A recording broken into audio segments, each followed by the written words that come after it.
Hey, Hal. Hey, Stan. Hey, welcome to Season 2. It's been a long break that we had.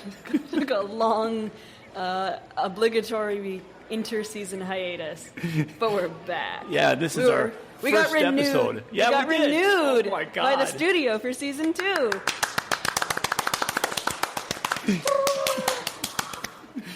So, Season 2's topics are from 1877, Indian history from India, from 1500 to 1761, which was the European colonization period prior to when Britain took over the Indian continent. You sound really excited about this. Yeah, I'll make it exciting. Yeah, you're going to make it so exciting. I'm going to make it exciting, too. I'm going to make it more exciting than you make it exciting. In 1980 is Iranian history. It wasn't Iran at the time. It was more Persia or different empires from 600 to 800, and this is a period of time where the Muslim conquest of I heard there was a prince there. He could run on walls and shit. He was on the PlayStation 2. And then from Wikipedia is Bun E. Carlos, who was the drummer for Cheap Trick. So we'll get into all those topics. Let me know when you're ready to begin. I'm so ready. I'm just writing down our syllabus for this class. I've already forgot what the second topic was. Oh, it's all right. Oh, I see food coming. Should we mention our sponsors? Should we mention our sponsor? Who's our sponsor? Is it ourselves? Oh, thank you. Thanks, Erica. This episode is sponsored by We're Drinking at River's Edge, so why not? Perfect. We don't know if they're going to give us any free shit, but just on the off chance, we're going to call them a sponsor. So I'll start with 1877 with Indian history. I'm going to make so many JD Vance jokes because his wife may not be white, and that's scandalous. Also, he just murdered the Pope. So, well, that's true. Rip Francis. That can't be just denied. Killed the Pope Vance. Fuck that guy. JD Vance is proof that you can have multiple children and still be a turbo virgin. I believe that's verifiable. Right. Yep, I'm writing that down. One JD Vance joke. All right. I already forgot what the second topic is, so let's just launch in. We'll launch into it. So, obviously, India wasn't a country that it is today, and a lot of people suffer from that presentism, where you always think of everything as it is today. So, during this period of time, the Indian subcontinent was a lot of different rulers of different types of people, empires, something like that. Prince of Persia, that was the second topic. Yeah. No, stop it. No, I wanted that one. Someone stole my frickles. So, in 1877, India wasn't a country, and almost everything in 1877 is from a European viewpoint of India. And a lot of it was about who owns which part of India, because that was what had happened at the time. It was entirely colonized at that time. Well, oh, God, it's hot. Oh, man. Huh. Hooey. Huh. Hot temperature-wise. Temperature-wise, yeah. Yeah, okay. Not spicy. Yeah. Why invade a country and steal all their spices if you're not even going to use them? We're going to get into that. We're going to talk about that whole spice thing. Okay. And in the 1980 version, it's got two sections. One section is what the Indians were doing at the time and how they were ruling their country. And then another section about what the Europeans were doing and how they were trying to colonize or control the Indian country. All right. In 1980, India had been an independent country for about 30 years. Now, so a lot of this is caused by the spice trade. We'll get a lot of spice trade over this topics because that was one of the things that drove the colonization. And who are they trading with? Because, no white people can eat spicy food. Well, they're just like, Like, were they just doing like, they were doing the Hot Ones challenge back in 1877, and they were like, oh, well, we're gonna need to invade another country because we don't have anything spicy on this fucking continent. so not all spices are hot spices like pepper spices. A lot of spices were like nutmeg and clove and cinnamon, things like that. So like, they just hadn't invented flavor on the white continent. Yes, nothing with fuck? potatoes. No, they hadn't potatoes either. They had biscuits and gravy. Okay. So if you go to like any cooking blog, right, and you just look up a recipe, and you have to read this like white woman's fucking blog, and it takes 37 years, and then you finally get to the recipe. Anytime that uses any flavor other than just a little bit of salt, it's like 1/8 a teaspoon. You can't taste 1/8 a teaspoon of nutmeg for a fucking giant dinner made for a family of 4. So like, you're not really using it. You just want to say, just want to be like, oh, this is so exotic if I put a little nutmeg in my, boiled chicken. But that's not really using it. You're supposed to just like take the fucking thing and just dump it on there. Just dump it on there. Well, speaking of comedy, because I think that's what you're trying to do. Stan, I'm leaving. Goodbye.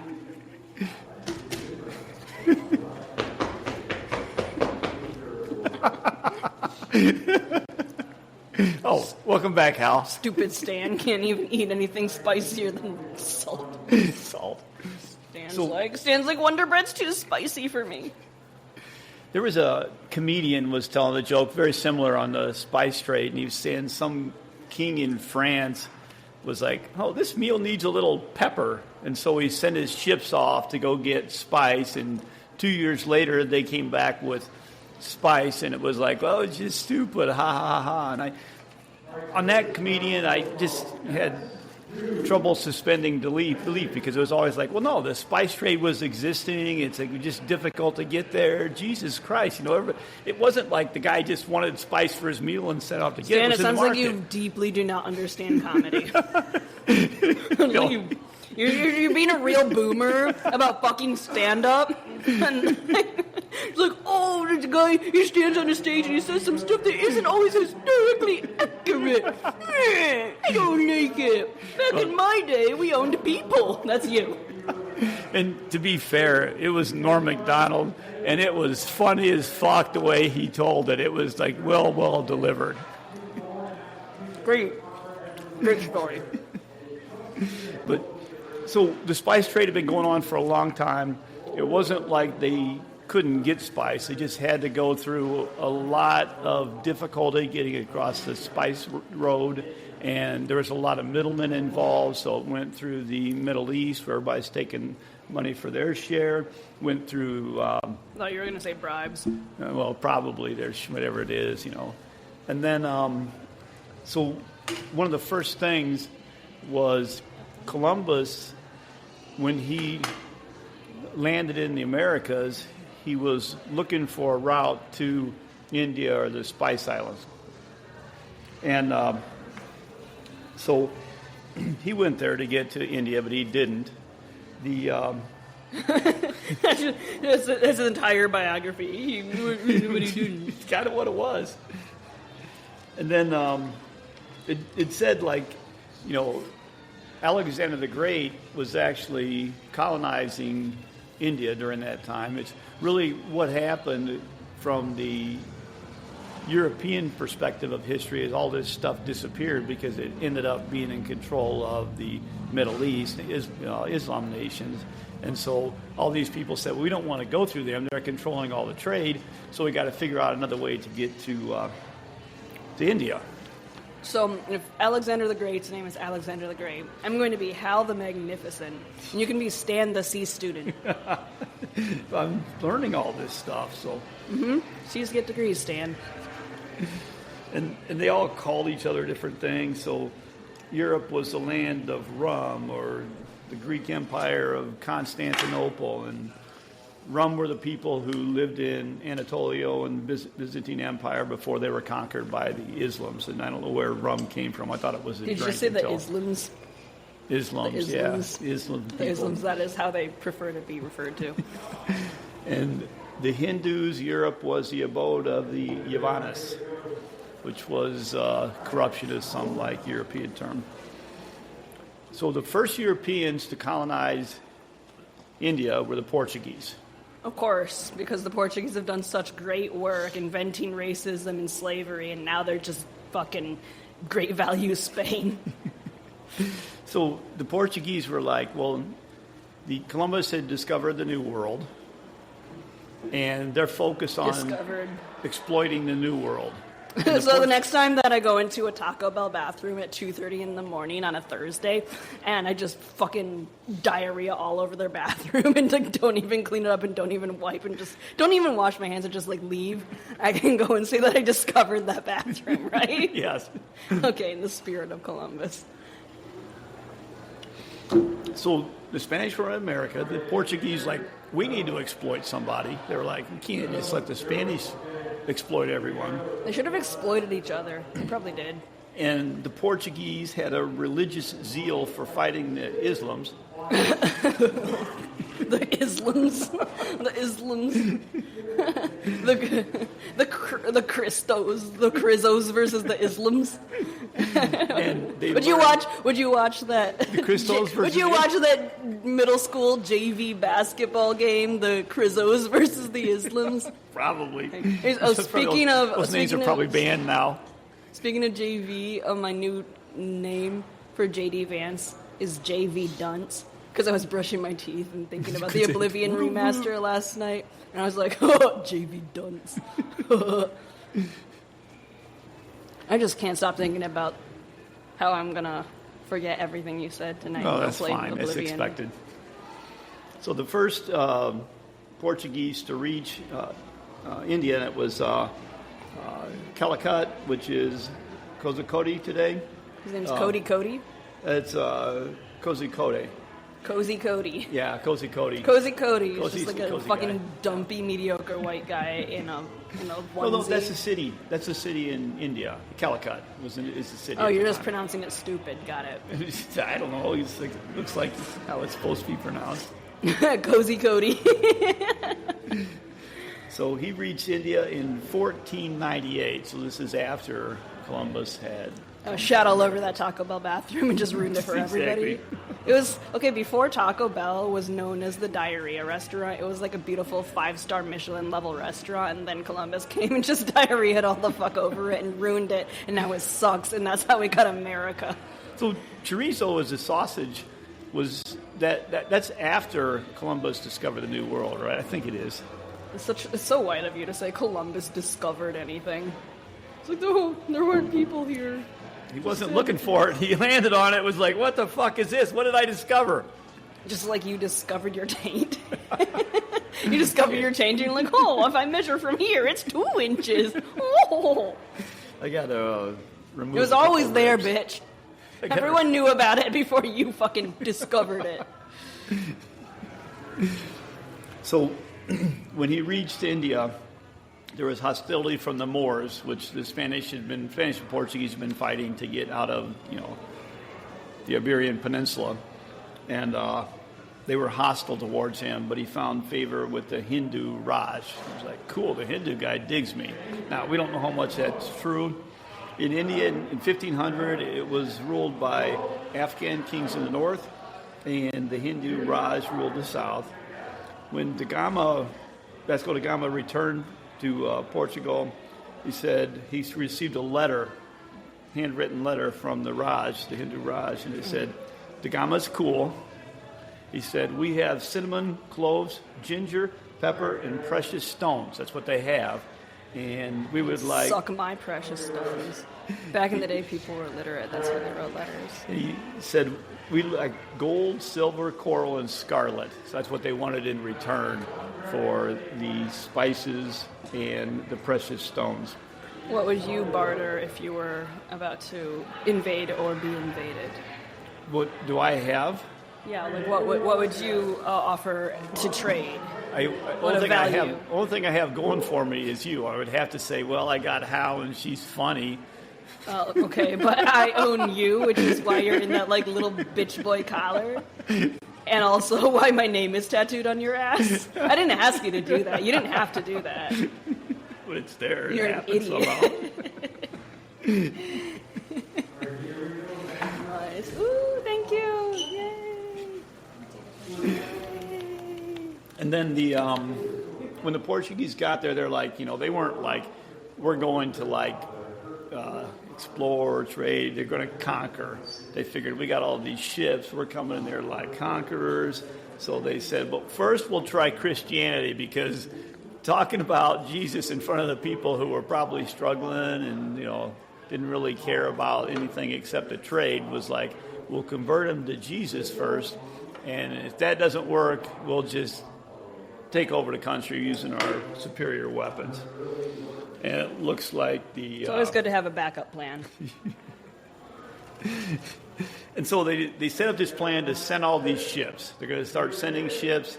They're going to... Anytime Europeans send ships, be alarmed. Fucking get your Jewish space lasers ready for them, because they are up to no good. So they sent that first ship to sail around Africa into India, right? And the guy ends up in Brazil. He was what the a first fucking moron. Like, how do you fuck it up that bad? The sun sets in the same direction every night, bitch. So he ended up being the first European in Brazil, accidentally. He was trying to get to India, ended up in Brazil. Well, he was probably like, oh, these people are brown, so, I, a white man, am superior. So it made no difference at all to him. And they sent more and more ships, and they had a governor. The second governor was Alfonso Albuquerque. Albuquerque. Yeah, like, That sounds like a stripper name. Oh, No. I'm Alfonso Albuquerque. It sounds like, I must have taken a wrong turn in Albuquerque. Bugs Bunny. Boo. But it wasn't, Albuquerque wasn't named after him. There's actually a town in Spain, and in Albuquerque, Spain, there's an extra R that what this guy didn't have in his name. I thought that was unusual. Okay. And then he tried to conquer Calicut. So it wasn't like this was just an empty place where people were doing things and they needed something to do. They actually fought back, and he lost. So he ended up going into Goa and attacking Goa. And up until 1961, Goa was a Portuguese colony in India. Now it's part of India. Yeah, I don't like this guy. This guy sounds like a douche. This guy sounds like a TV. So he conquered Goa. He conquered Malacca in Indonesia, which was where a lot of the spices came from. He attacked Hormuz, so he owned the Persian Gulf.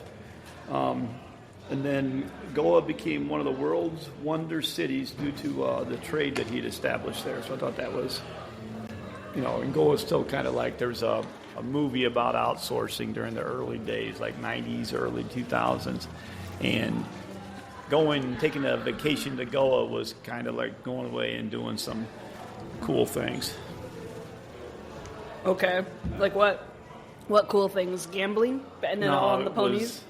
It was sex. Oh. It was Okay, so it was rape. Cool. No, this is recent. This is in the 90s and 2000s. So if people wanted to get away from some of the strict cultural It's still stuff. bad. It's still bad. All right. It's I'll always let bad. you go there. Anytime that white people go to a country of color for sex, it's always bad.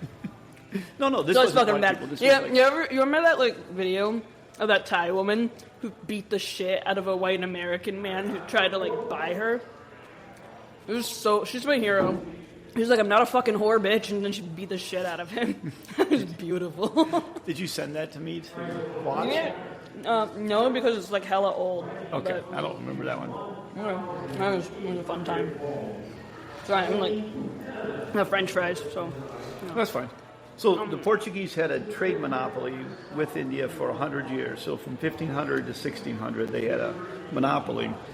And with European powers, obviously, they were trading with all the local governed cities.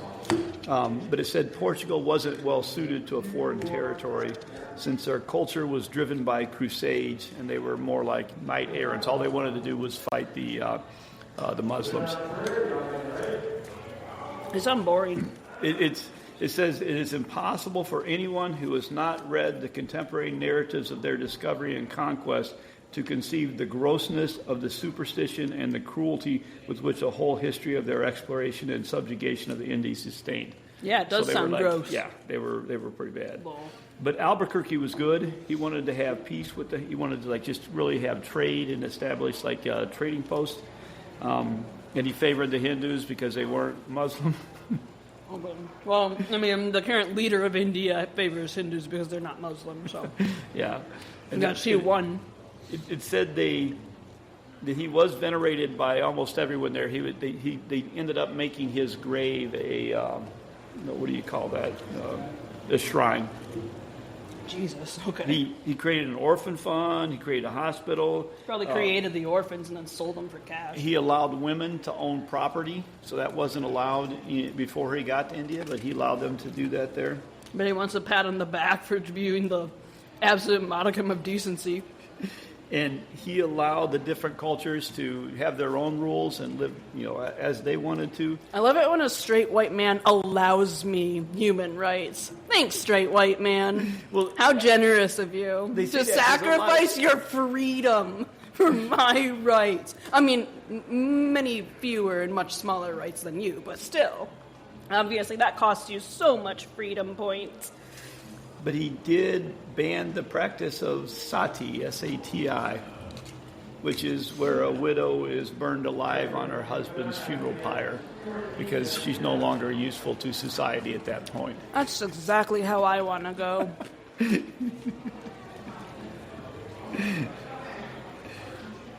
I mean, you could decide to take charge of your own fate and burn your husband alive on a funeral pyre, but, It wasn't the practice. Well, humans purport that there's free will, and everything still sucks. So how about you, free will it better? So after Albuquerque, the rulers kind of sucked. They were just kind of trying to exploit more and more, and not trying to understand the culture, trying to merge them as together, understand what they need, understand the benefits. And the decline of Portugal started in 1580 when Spain and Portugal united as Spain. So basically it was saying, hey, we'll be stronger because we're both these countries together. We'll most naturally be stronger. And the Portuguese didn't realize that the Spanish really wanted to focus on Spanish stuff, which was in the Americas. So, well, how did they get over the fact that the Portuguese could understand the Spanish, but the Spanish couldn't understand the Portuguese? I don't. They just use a lot of sign language and shit? Yeah. A lot of drawings? Yeah, I think they could understand each other, they just refused to. Yeah, sounds about right. And the other thing that caused an issue was the Invincible Armada, that lost to the English and kind of destroyed their fleet. So they were the strongest power, and it was like, oh yeah, we got both Spanish and Portugal. We have all these ships. We'll basically be able to control anything. And then this Invincible Armada was defeated, and it was like, oh yeah, we don't have that power anymore. Sorry, dudes. And that's why we're recording this podcast in Freedom English and not Freedom Spanish. And Bravo, pendejo. In 1877, it said their only possessions were Goa, Daman, and Dio. That was all they owned. It's like they were a bunch of losers. I don't know what those words you just said. Those are cities in Portugal. So Britain owned all of India except for a couple cities. That was it. Well, all right. It said they left a few things. There were 5 million Roman Catholics that are still there, the Portuguese. It said they left a tradition of intolerance, which still lingers. So they did the whole intolerance thing. That checks out. And it said, accepting Catholic faith and Portuguese surnames, there are scarcely to be distinguished either by color or by habits of life from the natives. So this in 1877, they're calling them the natives and say you can't tell them apart except they have Portuguese surnames and they're Catholic.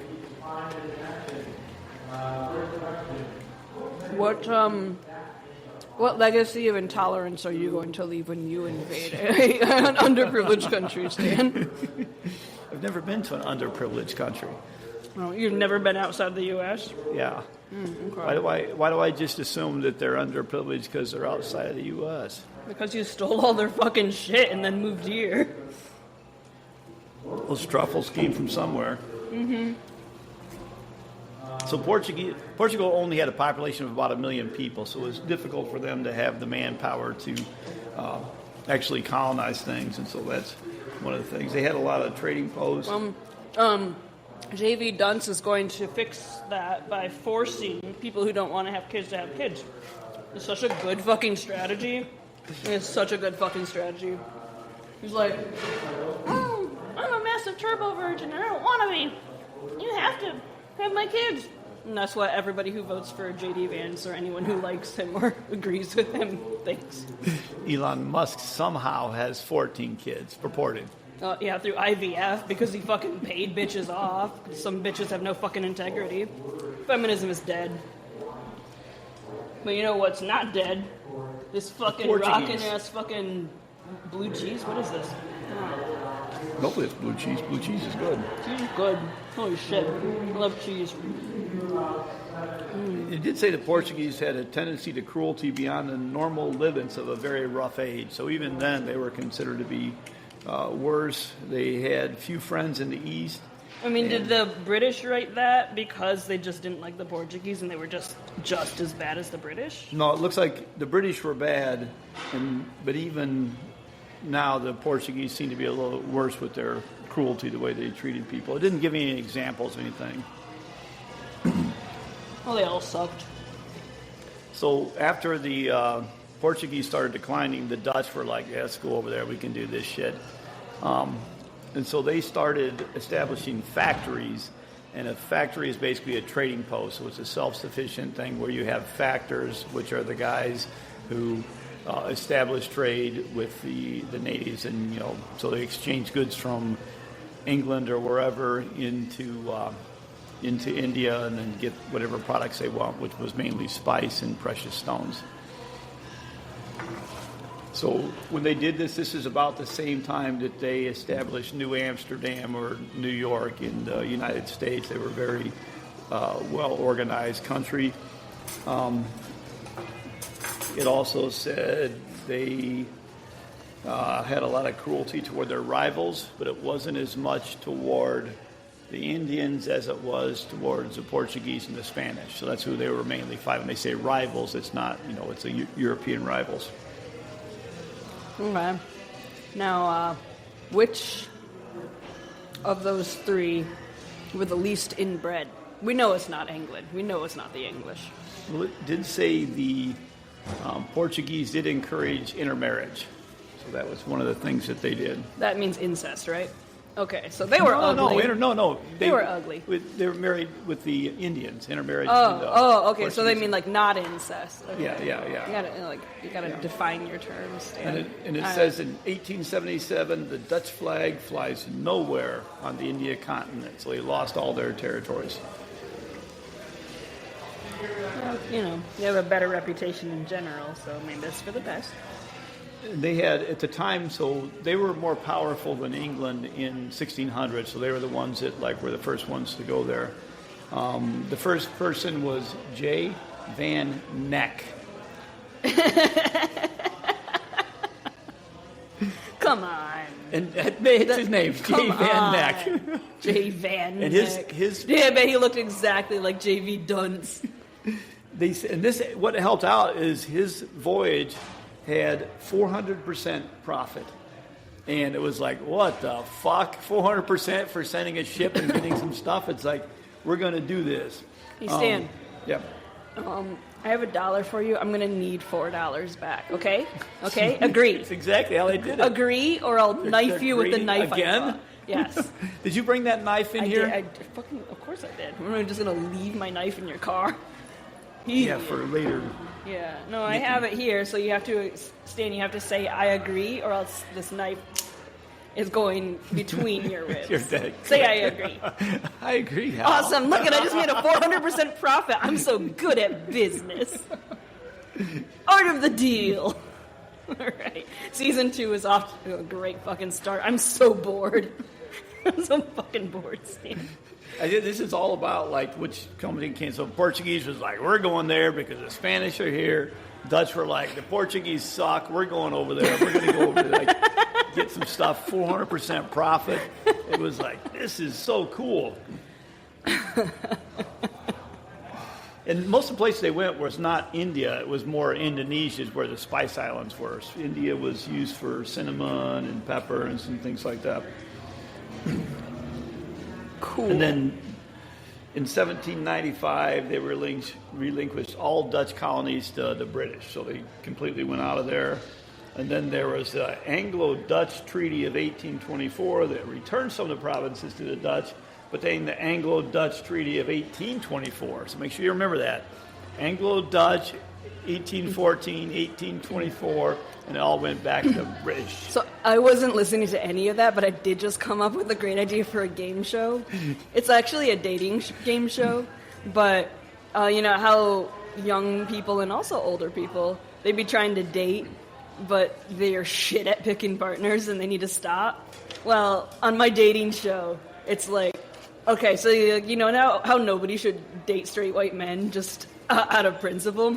So in this show, anybody who claims that they're either not a straight white man, they're just like a light-skinned something else, or they claim they're one of the good ones, they can come into the dating show, and they can, it'll be like 3 dudes all competing for the same partner, and we'll just have a fucking, like, small bowl of curry in front of them at, like, a spice level of 5, and they each, like, have to eat the bowl of curry, and if they faint, puke, shit their pants, cry, or die, they're out of the game, right? And then they can be replaced by a new contestant. And each round, the spice level goes up. And it does not stop at 10 white people. It stops at like 217. So the last man standing has a chance to date this fine man, woman, or NB who is, you know, up for grabs on this game show, but nobody else.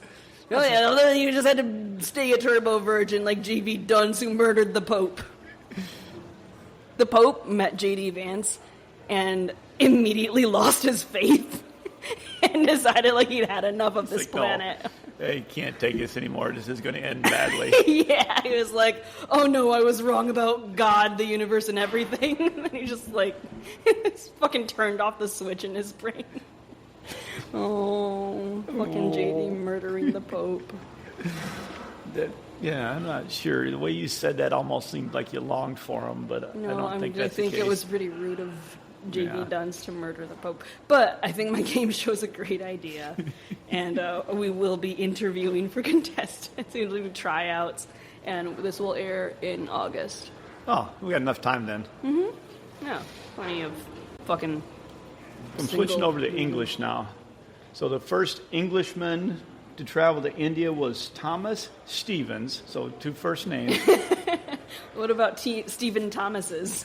It said, unless the story of Segelmus of Sherborne is true, it said he was sent by King Alfred to visit the tomb of St. Thomas in Mylapore, which is a suburb of Madras, which is now Chennai. So boring! No, this is important, because I've been to the tomb of St. Thomas in Chennai, and I saw a Christian wedding there.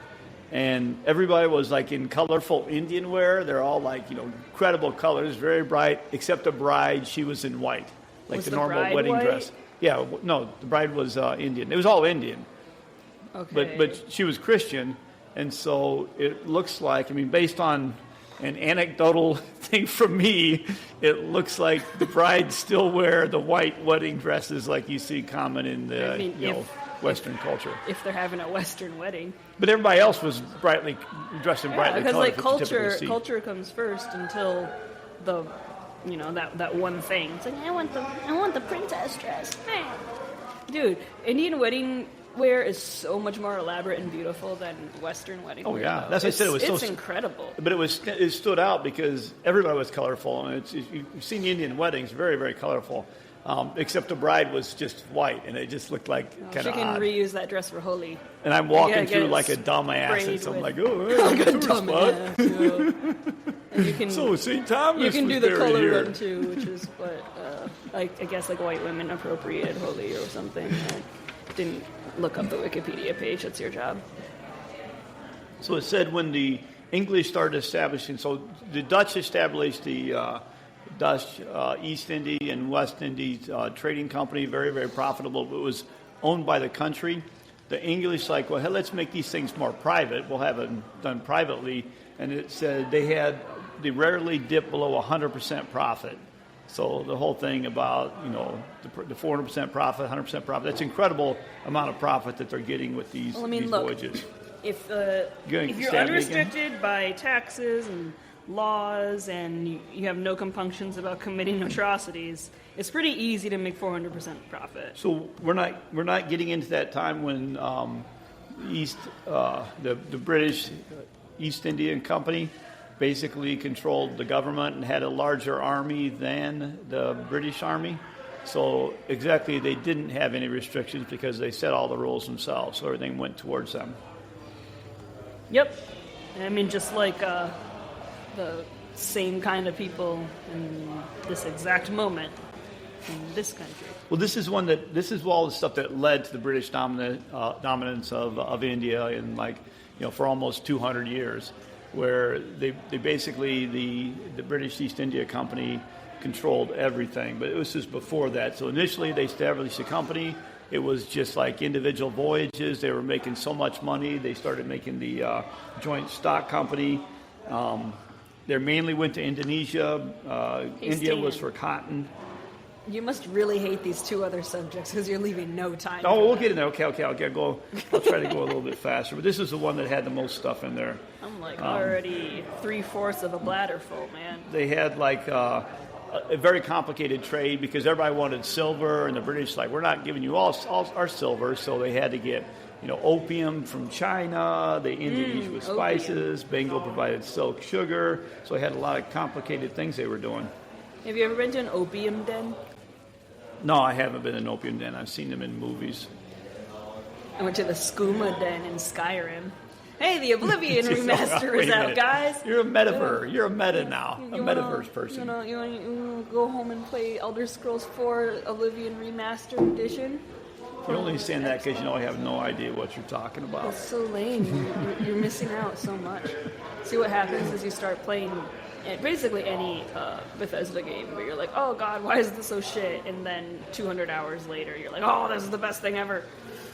So I'm going to go through 2 more subjects here. Or 2 more topics, and then we'll get into the next one. We have 2 more topics. No, this is 2 more things on this one. Because the first one is there is a story I thought was going cool. They're going to bring up this thing about the word Pakavi. There was a Sir Charles Napier was fighting for Britain, but this is in the 1800s. So it's not part of this topic, but I'm including it because it's kind of cool. And he was in the province of Sindh, Sindh, in what is now Pakistan. And he won a battle, and supposedly he sent a one-word telegram that says Pakavi. So Pakavi is a Latin term, which means... I've heard this story before. I have sinned. It's like part of the confessional. Forgive me, Father, Pakavi, I have sinned. Yeah, because he did a lot of bad shit. And so, no. He said it because it's a pun. So S-I-N-D-H. And so supposedly the British are so clever that even in battle they send this thing back Pakavi, which means oh my I god, have this sinned. guy fucking sucks. This guy is definitely going to end up divorced. So actually I looked it up further and he didn't do it. It was somebody wrote it into like a magazine. It was one of those fun magazines. I think it was called Punch or something. It's so fucking stupid. And some person said, wouldn't it have been cool if you said that? And so that became a legendary thing about how clever the British are that they sent something like this in after a battle. Didn't you know happen. that you're clever when you have to lie to people and say that you're clever. And then the last thing I'm bringing up is the French. French is like an afterthought, but they conquered Pondicherry in 1697. And the only reason I'm bringing that up is because I was supposed to go there, but my driver didn't have a license to drive in Pondicherry, so I didn't get to go there. Okay. That was it. Okay. So, are you ready to switch topics? Because you're looking really, really bored, or you're looking like... Okay. It's like Pete Davidson. Yeah, exactly. I'm just Okay. doing Chad for messing up. Okay. So, in 1980, the topic is Iranian history from 640 to 821. And this is when the Muslims start taking over. So, obviously, this wasn't Iran at the time. It was a Persian Empire. Are you just going to call it Iran the entire fucking time? Yeah. Okay. So fucking white. It was Jesus a Christ. Sasanian Empire. That was what was there. And this covered, like, a huge territory. It was from India to Turkey. I mean, it was a huge amount was that empire. So India was part of it. Iraq was part of it. Iran was part of it. Armenia, all these places were part of this empire. Should I start making up puns for your very white pronunciation of everything? What about their religion at the time? Do you know what that was? Whatever. No, I actually do. A multicultural team of various religions and beliefs. That's what Ubisoft puts in front of all of its games, and The Prince of Persia was an okay game. It's Is that it? A multicultural team of various religions? Zoroastria was their religion. They were Zoroastrians. And I have no idea if that's pronounced right. I just put too many vowels together. Like you made it up. No, but it was. Was it cool? Like, was it a fun religion or was it a shit religion? It was actually. I kind of liked reading about it. So it's an old religion, and probably one of the most famous people that is a part of this religion is Freddy Mercury. That's the one that was. Freddie Mercury had a religion? Well, other than just orgies? He was born into it, so he was okay. Parsi. So we get into a little bit about this, but that was a religion, and it was kind of cool religion. It was they had a good deity and a destructive spirit. So the good deity was Ahura Mazda. Mazda, like the car. Yeah. And was there also a Honda religion? No, the destructive spirit was Toyota. Angra. Was there a Ford? Angra, mind you. Angra, mind you. Assalamu alaikum. I don't fucking know what you're doing right now. So he was. So there was this battle for everyone, and they believed in free will. So these two spirits were battling. What an idiot. And so it was cool. After you die, you enter the spiritual world, and you can go either to the house of song or the house of lies. House of song would be like the good place. House of lies is the bad place. And you're judged on your choices in life. So there's a lot of choices you make in life, and it's basically saying, did you do a lot of good things, a lot of bad things? I mean, like most of the choices that people make, the hardest choices that most people make is just, what should I have for dinner tonight? Oh God, I have forgotten all food I have ever eaten. Oh God. And then you just get takeout. Yeah. Lazy piece of shit. Yeah, and it does say the House of Lies has foul smells and evil food. I'm not sure evil food, but I guess it has. It's that probably bad smell just and Taco things. Bell because Taco Bell Taco produced Bell is- foul smell. And then Maybe after it takes you to Taco Hell. when they judge you, you don't necessarily go to the House of Lies forever. You go there for you did like 3 bad things and 5 good things, so you got to get a punishment for the 3 bad things. Then you can go to the House of Song. So there's a way out of it. You think that the House of Lies is just fucking George Santos sitting there just telling stories from his life, except none of it is true? I'd like to Because think of it's who he Taco is as a Bell. person. I think that was Taco Bell. Maybe he's like the guy who takes your order at the Taco Bell in the House of Lies. Taco Bell is kind of like the House of Lies because it purports to be Mexican food, but it's not. It's Mexican-ish. It's delicious future diarrhea. Yeah, I tell you, like, every remember the food time can that we turn like into that. got drunk and then we went to Taco Bell twice? Like, Two different in a Taco row. Bells and Two ordered different the same Taco thing. Bells and got the same thing. Yeah, dude, my shit the next day was gnarly. Would you like me to describe it for you? I saw what you ate. I can kind of figure it from there. Okay, exactly how it went in. Yep. So that was a common religion, and it was an empire. It's like a huge area that covered like Iran, Iraq, Jordan, Syria, Turkmenistan, Afghanistan, Pakistan, Qatar, UAE, and there's a few others that are probably in there as well. Elder Scrolls Oblivion takes place in Cyrodiil, which is the Imperials, and they're like, oh, long live the Empire. And so the Muslim religion started in what is now Saudi Arabia, and that area was very difficult to live in. So there were a lot of warrior classes because of the fact they were fought for everything. You fought for watering holes, you fought for camels, you fought for everything. And so they're very military type of people. All of this could be solved by just not overpopulating the earth, but this was like, I mean, yeah, you had a population that was greater than the area could sustain, but I don't think there was a huge amount. Doesn't matter. If the area can sustain 5 people, then 6 people is overpopulation. Stop breeding. Exactly. Yes. And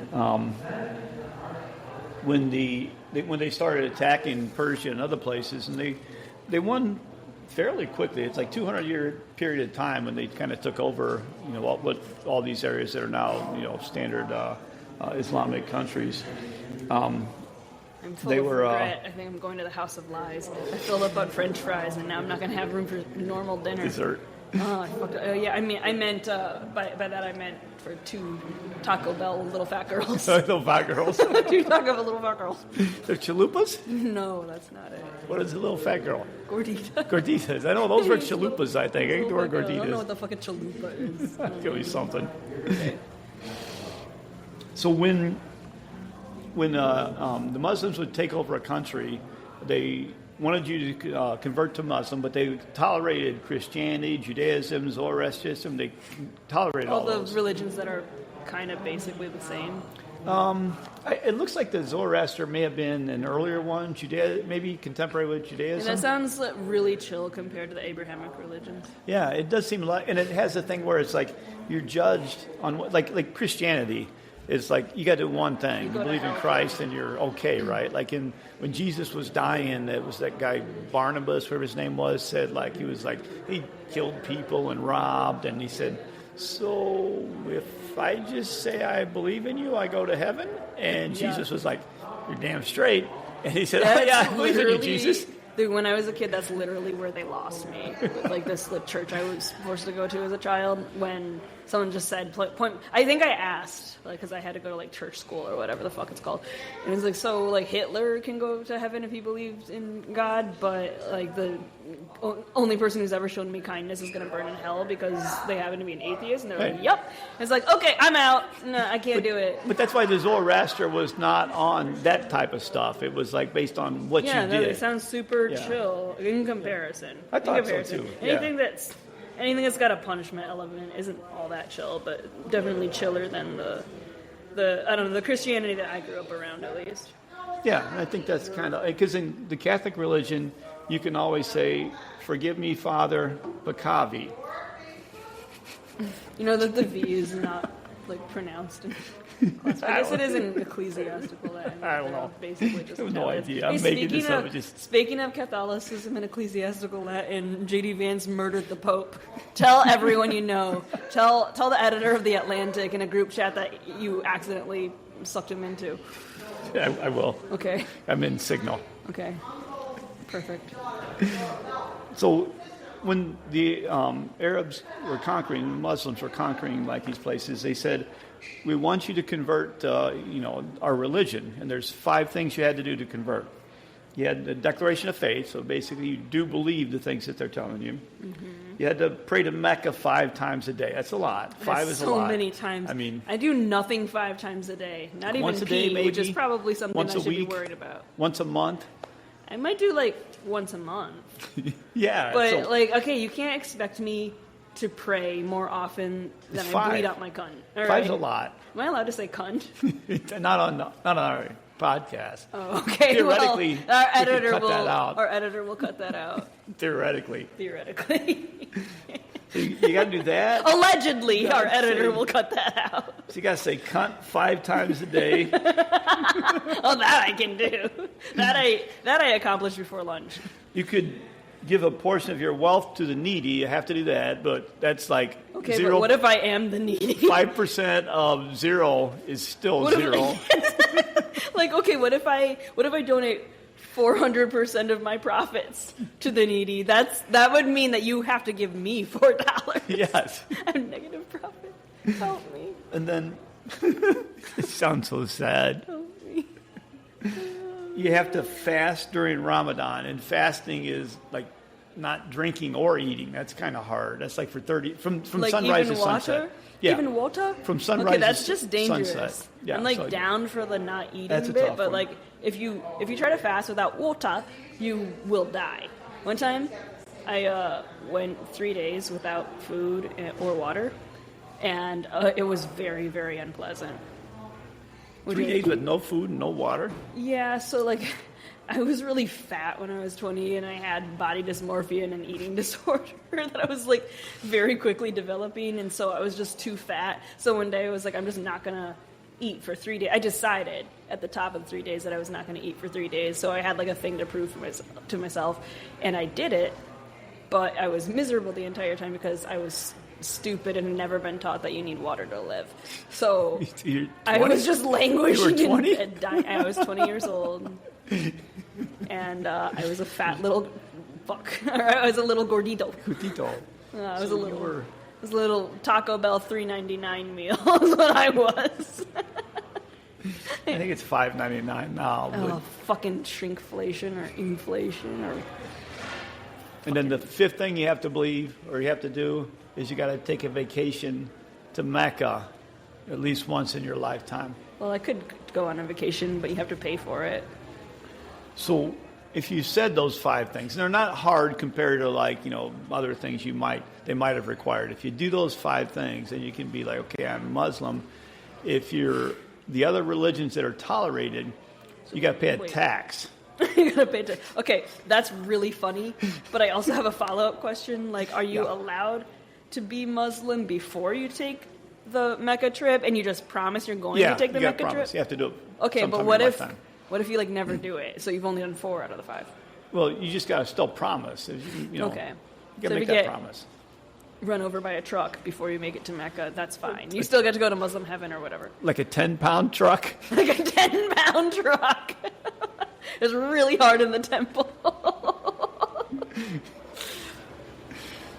So that's kind of things, but it's The like others had to pay a tax. That's so fucking funny. It's so petty.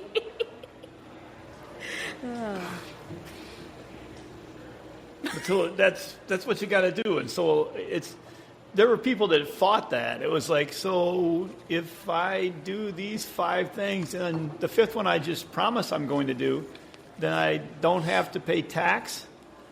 I mean, I'm good. I'm cool. I'll do those things. During the pandemic, the COVID pandemic, I tried to convince our gym owner to declare his gym a church so that he could just legally stay the fuck open and it doesn't fucking matter about public health because, privilege. And then he wouldn't have to pay taxes either. Maximum profit. And then I could finally have a religion. So right now my pen pal profile says religion, none. And just want to be interesting. Hello! Do you want anything else? Yeah, can I have another one of these? The truffle beers? Do you want another beer? Yeah, citrus. I'm drinking a truffle beer right now. The truffle beer was good. I'm curious about... Citrus vacation. Isn't that what you got? Yeah, I got the wheat orange. Yeah. Okay. You want that? Okay. And then, would I be able to try? Okay, sorry, podcast. I'm like ordering beer. Would I be able to try samples of the sleigh head and the Chewbacca? Yeah. Thank you so much. I'll order whatever one I like better. Thank you. Say, Stan, that was the most interesting part of the podcast because you're talking real boring. I can't leave this podcast without talking about the important city of Merv. Merv doesn't exist today. But Merv was like a huge city. It was like, may have been the largest city in the world. It would have been in Turkmenistan. Is Turkmenistan still around? Yeah, that's why I referenced it, because it's still around. Have you ever been to Turkmenistan? No, I haven't been to any of the stands. Are you sure? I'm surprised you didn't pronounce it Turkmen. I stand. Turkmen, I stand. I stand like Turkmen. Wait a minute. That's not what it said. Yes, it is. It's making That's that what up. it says. That's if you write it down in their actual language and translate it literally. That's what it means. I stand like Turkmen. So Merv was one of the largest cities, if not the largest city. And then in 1221, the Mongols came in, and they Assalamu alaikum. killed everyone in the city. 700,000 people. That's not very assalamu alaikum at all. So that's what happened to Merv. It's not even there anymore. Merv is gone. No Merv. Merv. We are the worst species, so that's fine. I've accepted it. We're a horrible, violent, evil species, and we all deserve to die. Hey, Stan, what are you going to get from Taco Bell? The answer is diarrhea. I'm getting little fat girl. Perfect. It does talk a little bit about the different Sunni and Shiite factions because like Iran today is almost all I don't even remember Shiite. I think it's Shiite. Cool. Hey, and it talks about the difference about why initially they were one way, then they were other way. Thank you so much. The government was at Damascus, which is in Syria today. Then they moved it to Baghdad in 750. Ooh, that is spicy. Sorry, I'm drinking a spicy beer. It does say in 1877, I got a quote from 1877. Oriental history, as told by Oriental historians, is for the majority of readers in Europe a study of little attraction. Can I get like a small breaded Chewbacca? Like the top. Yeah, like a 10S. Thank you so much. Yay. You want to try this? Hey. Do you want to try it? This is the red. And this is the spicy one. I'm so nice. It said there was, it talks a little bit about like the defeat of the Persian army, because the empire was pretty big and they were pretty easily defeated by some of these things, but a lot of other people joined in that didn't like the Persians or Sassanians. And the Persian army had elephants and the battle elephants, but Battle elephants just sounds so cool. it is really cool, but if you can't control them, like one of the things so a person rides the back of the elephant when they're going into battle, right? Yeah. And one of the things they have is a knife that they can stab into the elephant's brain, because elephants aren't necessarily as disciplined as horses. So after a while, the elephant says, fuck this, I'm rampaging because I'm an elephant and I can do some damage. And the person riding the back has to be able to like stab him in the brain to kill him if that happens. And that did happen, where the elephants got out of control during these battles. Sounds like a great strategy. So it Bring worked them to until battle. it doesn't. Okay. Cool. Okay. Rightfully pill noises here. This is always my favorite thing, is that whole tax. Because for that, I told you about the tax. You didn't have to pay a tax if you're Muslim. So the nobility converted first. Of course they fucking did. Because they had the most to lose. And then eventually the lower castes converted, except for the Parsis. The Parsis are the Persians that live in India that still do the Zoroastrian, which we talked about. I have his name written out here someplace, Freddy Mercury, what it was. Can you pronounce Freddy Mercury's original name? Farouk Walsara. Good job. Is that right? I don't know. It's Farouk. Look at it. Someplace in there. No, that's okay. I don't want to look at your notes. There's like a lot of red in there. Yeah, that's the... So what I've done now is I start separating the stuff from Wikipedia is black. The stuff from 1877 is black. From 1980 is green. From Wikipedia is red.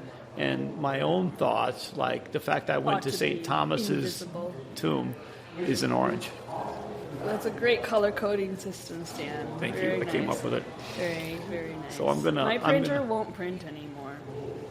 You can use my printer. Thanks. You're Will you welcome. print me some stuff? I Yeah, really just need. let me Okay, know. but I need it printed on sticky paper. I have no idea how that Can you? works. Do you have any like sticky labels? Because I gotta print a bunch of mailing labels. No, I don't have those anymore. Fuck. Okay. Well, you may or may not be able to help me. I went to electronic and I use email now. It's a new thing. Email sucks.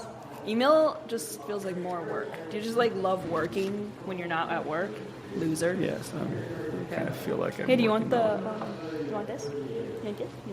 You don't like that? No, I got one. Oh, okay, I'll take that, yeah. Okay. I'm just trying to be super charitable. So I'm going to 'Cause switch over to Wikipedia now for our topic there, which is Bun E. Carlos.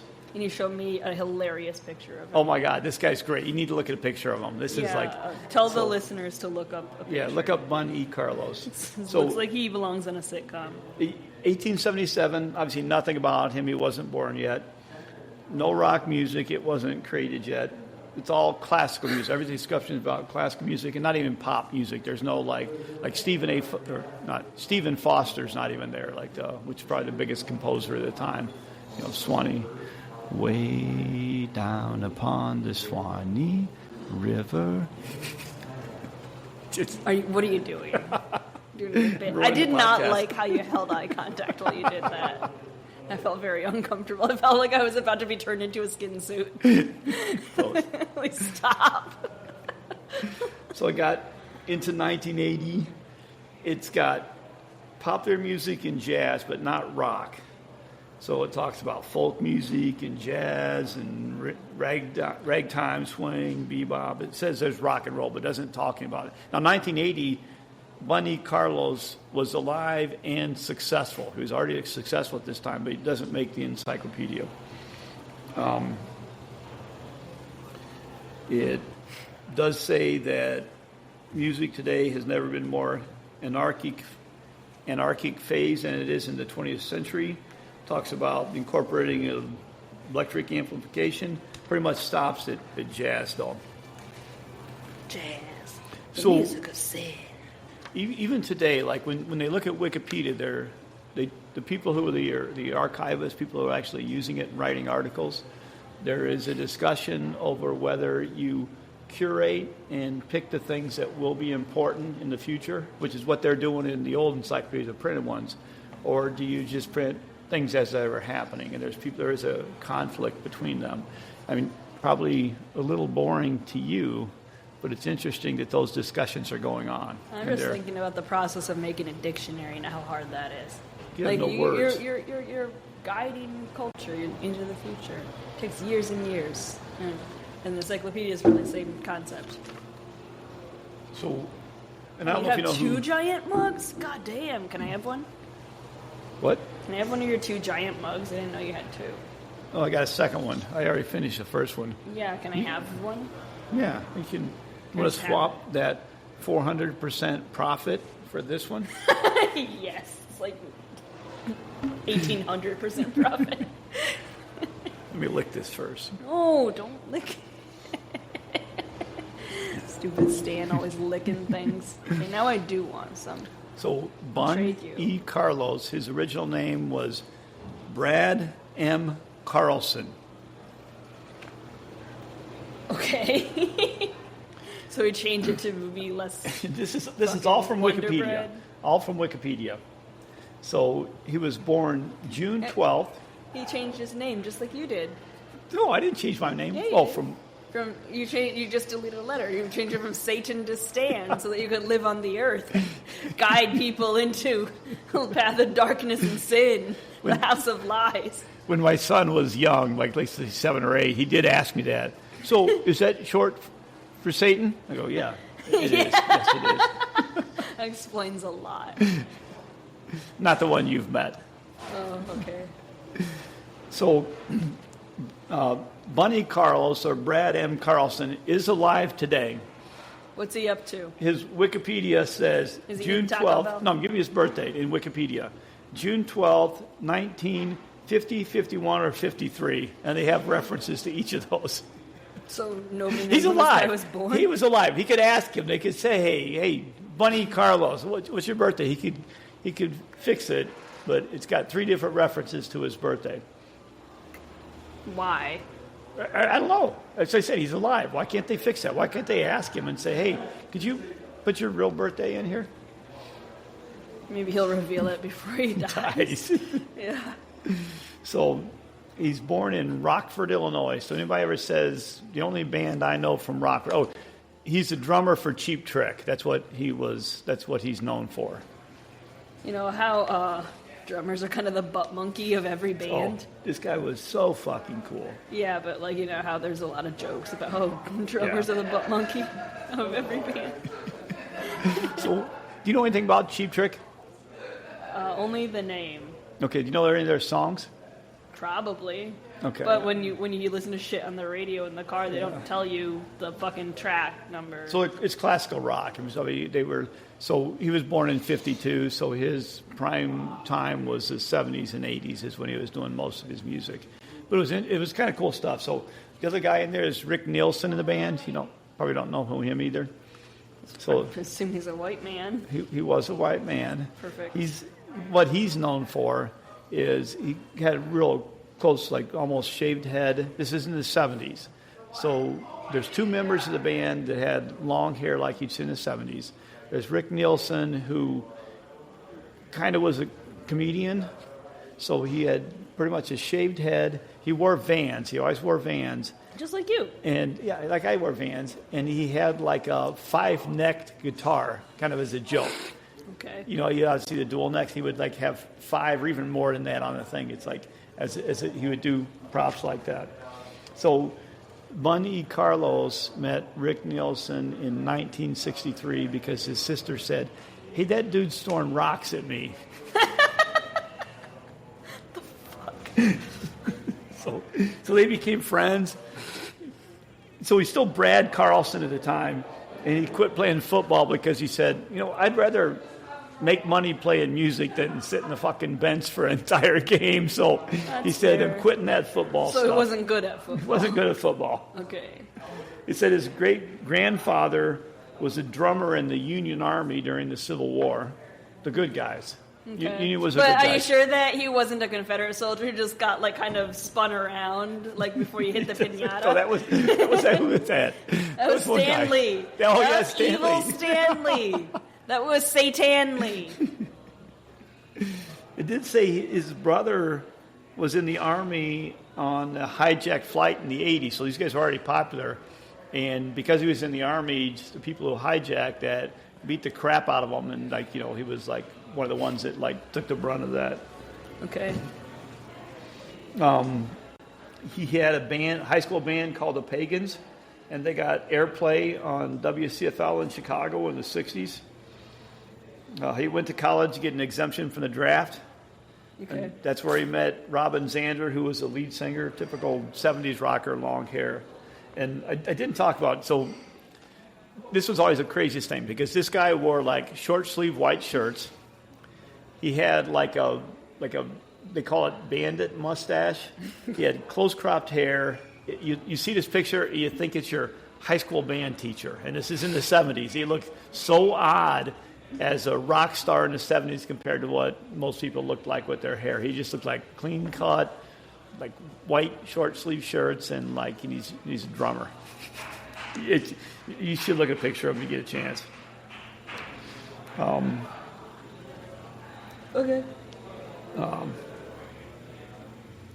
They were initially called the Sick Man of Europe, and the club owners didn't say, no, we don't like this name for a band, so they changed it to the Reapers and then Cheap Trick.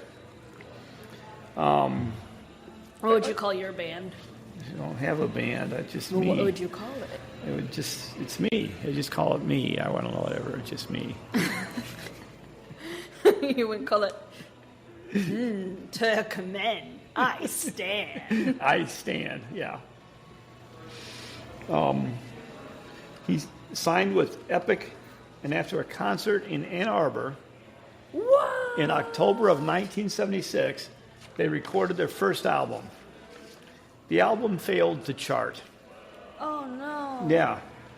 And in the liner notes, so Rick Nielsen's the jokester, it said, Bunezuela, E. Carlos was from Venezuela, His parents helped build the Panama Canal, and he abandoned his family to play rock in America. Wait, so that's what? where Bun E. Carlos came from Bunezuela.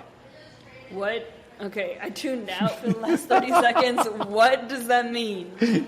So his name was Brad M. Carlson, and he's known as Bun E. Carlos. Yes. And it was like in the liner notes, it said his name was Bunezuela, and he's from Venezuela. Is he from Venezuela? No, he's not. He's Okay, from what the fucking fuck is Rockford. this? What the fuck is this? It was What? they're trying to be funny. This is how people were funny in the 70s. That's not funny. But So fucking stupid. it is stupid. That's stupid at best. What the fuck? So that's why he's Bun E. Carlos. That's really stupid. And their second album, which was released in 1977, was called In Color. And they started touring the world. But it wasn't a success. Then they went to Japan. And Japan, this is like that big in Japan, like you're big in Japan, but you're not anywhere else. They were huge in Japan. They were like the Beatles. They were like, people were like screaming and following. The concerts were insane in Japan. And these guys were like... Isn't there like a JoJo stand called Cheap Trick? Hey. What's a JoJo stand? Okay. Hey, isn't there a JoJo stand called Cheap Trick? There definitely is in like part 4, right? Look that up. We're looking Stan's that like, up. I don't understand. Okay, so basically there's this really, really popular manga series out of Japan where the creator... Yeah, that guy. That's what I was thinking, like the fucking... That guy. Okay. From part 4. So like there's this creator in Japan who, like you, seems to never age, and he just loves 80s rock bands so much, and so he named a ton of his characters after 80s rock bands. Okay, so you've Cheap got Trick. so Cheap Trick is one of them. You've got like fucking that's the only 80 bands or 70s bands you know right now. No, like there's Journey. There's Foreigner. there's one called Crazy Diamond, which is a reference to Shine On You Crazy Diamond. Okay. There's there's like a character called Tom Petty. There's a character called Zeppeli after Led Zeppelin. Led Zeppelin. Yeah, Led Zeppelin. This guy's fucking... There's literally a character called Dio. It's really important. Just right, James Dio. Yeah. Well, no, like the band. The one that plays on the radio. I wasn't alive in the 80s, okay? All right. Yeah, we'll accept that. Okay, yeah, it's a big deal. Okay. So these guys were just huge. I mean, just incredibly big in Japan. Bad company. And they recorded at Budokan concert. Budokan, Jesus fucking Christ. It was, okay, just... If you grew up in the not 70s, Budokan, this was Budokan. This was what it was pronounced as. This is Cheap Trick live at Budokan. Well, that's because you're a fucking idiot. This was like Bob Dylan at Budokan. Those what they... Budokan, Jesus fucking Christ, you white people. Like, why would I pronounce something when I can just make it stupid instead? So this album was huge. Triple platinum.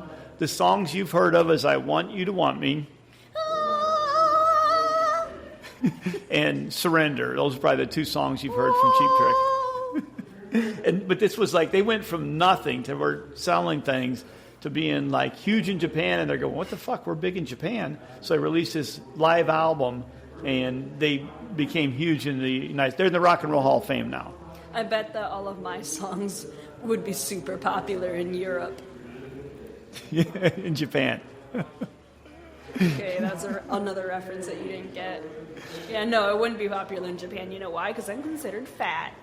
Yeah, Fuck you, bitches. Fuck you, bitches. You fucking white supremacist supporting bitches. Calling me fat. No. Calling me fat and ugly. You fucking kidding me? Dating threes just because they're white? Boo! Boo! And that's how JD Vance got married. Yeah, you had to bring that in somehow, right? Well... he sucks so bad. He's so fucking stupid looking. He is kind of... I don't understand the eye thing. It looks like he's got eyeliner That guy on. is like...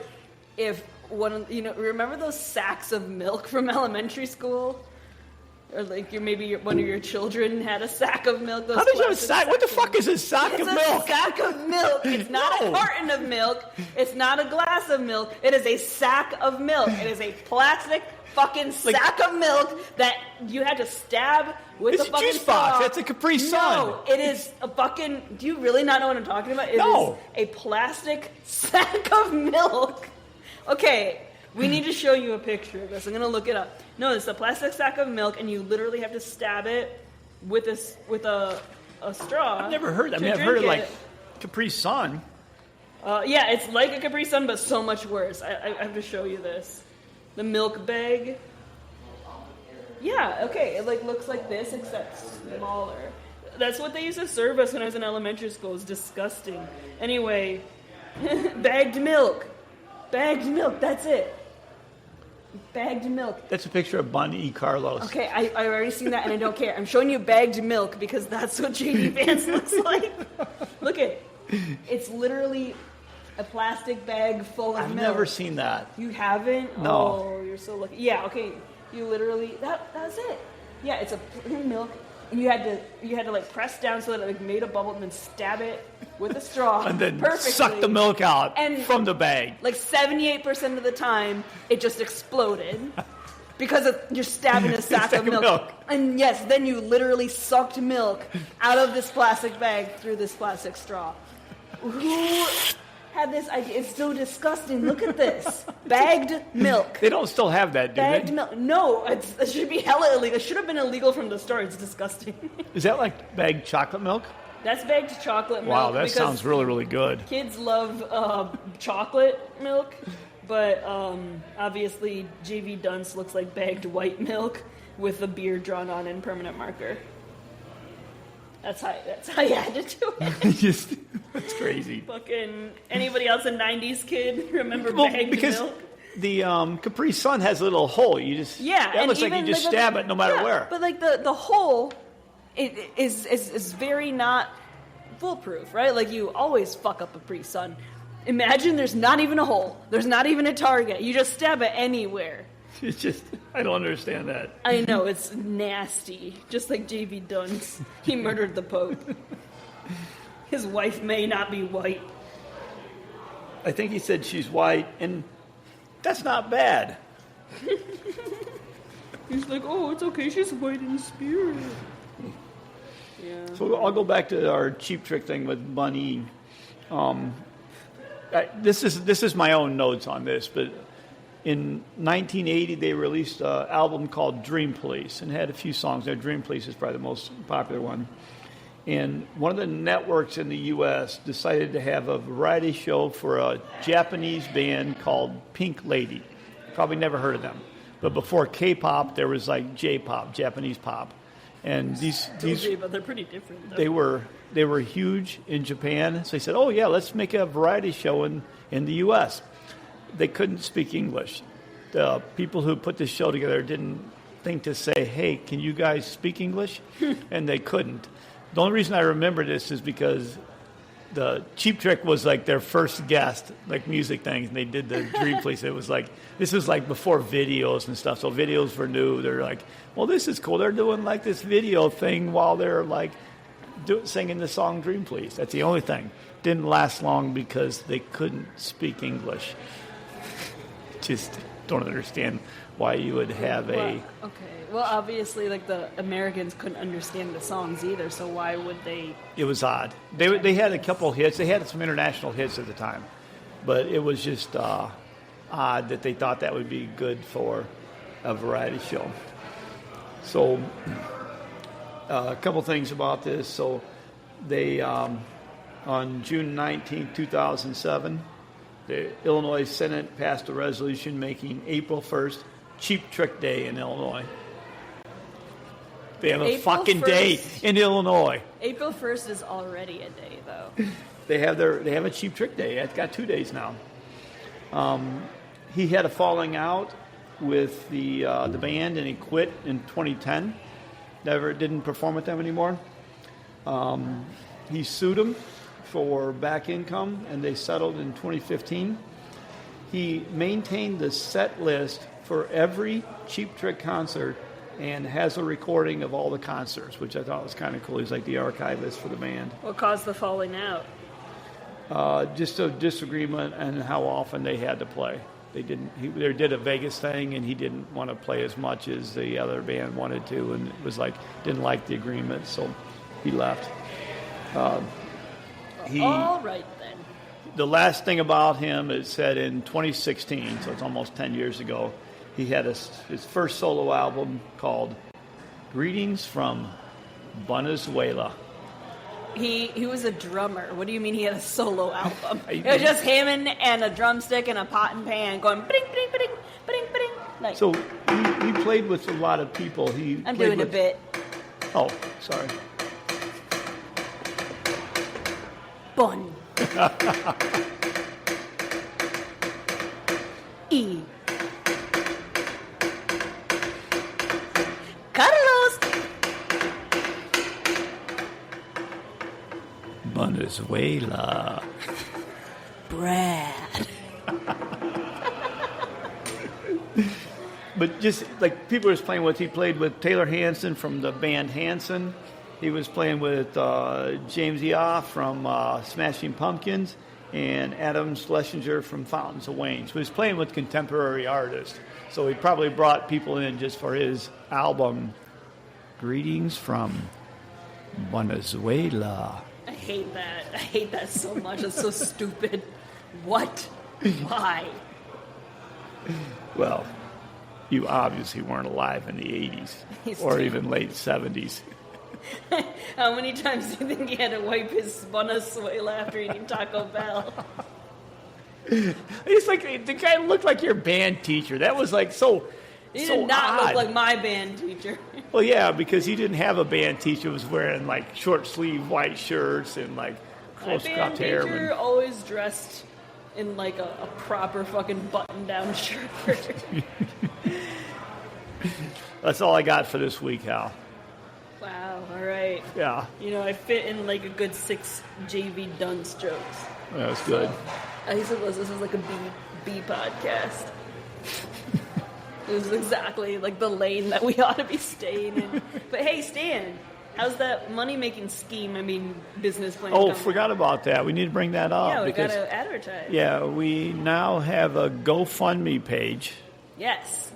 for raising enough money to have Pedro Pascal, or maybe his brother Pablo Pascal, one of the two. That wasn't funny at all. God, you're so unfunny. That's why you need me. To replace me as a podcast host. We're working, we think $6,500 will do it. We think that'll be enough. I think it'll take at least $69. No, that's juvenile. You're juvenile. I know that, but Fucking at idiot. least I recognize it. So, please donate. Yeah, To replace Stan with somebody more interesting. we'll post a link out there. I'm trying to bring in Pedro Pascal. Yeah. We think he's got a shot now. We don't think he's doing a lot right now. Yeah, he's just starring in a bunch of major television series, but, that probably doesn't take up a lot of time, Yeah. so you can probably come We and should be good. do our podcast instead. He's got enough success. He doesn't need more success. He would have so much fun, doing this kind of stuff. God, it would be so nice to just... I'm sitting here, and I look up, and instead of you, it's Pedro Pascal. Damn it. And I'd be like, wow! How do I take that? I don't think it's bad because it's not like you're replacing me with JD Vance. Oh, God. JD Vance looks like he has an odor about him at all times. And it's like you don't know if you can say something or not because he always smells. And you're like, oh, God, but what if it's like a glandular problem? But he always smells. Don't let him touch me. Don't let him touch me. He shouldn't be allowed to touch anyone, honestly. He's a very gross person. Very deadly. Very icky. Probably smells bad.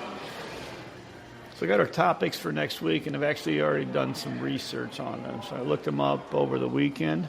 No one cares. And, they'd love this. This is going to be the best. 1877 is Khazars, Khazars. From 1980 is organization of work in the medieval world. Medieval. That sounds like we're going to talk about a lot about some, I don't know, Luigi type shit. It leads up to where kind of things we have created today. So it does lead up to it. I mean, today isn't that different from fucking serfdom. No, it is different. There's Not a difference. That different. Well, The quality of life is pretty shit, dude. yeah. Okay, like most people in my generation, like, we're not gonna kill ourselves, but we would welcome a natural death today. You know, like I wouldn't fucking fight. I will not fight back against that fate.